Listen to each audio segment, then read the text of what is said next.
Hello Steinbeck families, I hope this message finds you well. I'm Mrs. Lee, the principal here at Steinbeck Elementary, and I'm here with our two GIAs, Ms. Green and Dr. Mullen.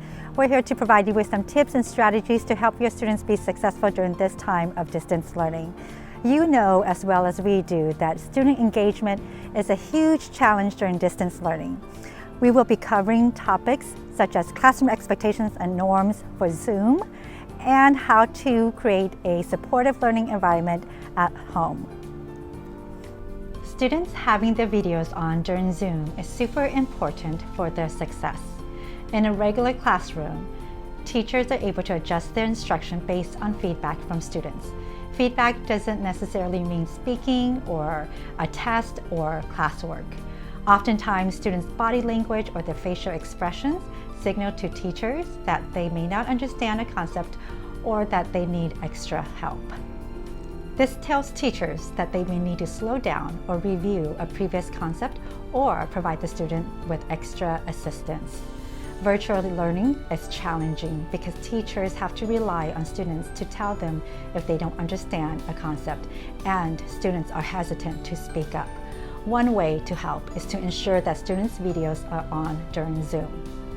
When teachers are able to see the students' faces, they can assess if a student is on task or whether they understand the material. You can find your students' classroom expectations in the Google Classroom classwork section under Resources. Please speak to your students about the importance of having their videos on and help us to reinforce this expectation from home. Thank you for your help. Hi families, my name is Ms. Green. I am one of the GIAs here at Steinbeck, and I'm here to give you some tips on how you can provide the best learning environment for your child at home. The first tip is to designate an area for learning. This may be at a kitchen table, an office, or even a closed-off room. And also making sure that this area provides your child a proper chair to sit in. The next tip is to make sure that the area is functional.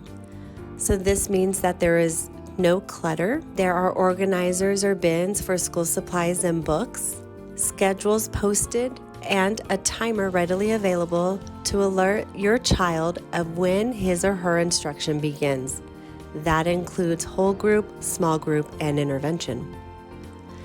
And lastly, make sure this designated area is removed from all distractions. So away from high traffic areas such as the entrance to your home, and also no technology. Make it a no tech zone. TVs are off, radios are off, and cell phones are off or away from the child to limit those distractions. Thank you and happy learning. Hey Steinbeck Sharks, I am your other GIA, Dr. Mullen, and I want to share with you the importance of good use of the microphone. On your computers, you have a mute button. That mute button allows you to block out the noises in your environment to help teachers and students focus on what's being taught. Please be respectful when using your microphone. Have it muted when you enter your Zoom, and you may unmute it at the request of your teacher. Thank you so much.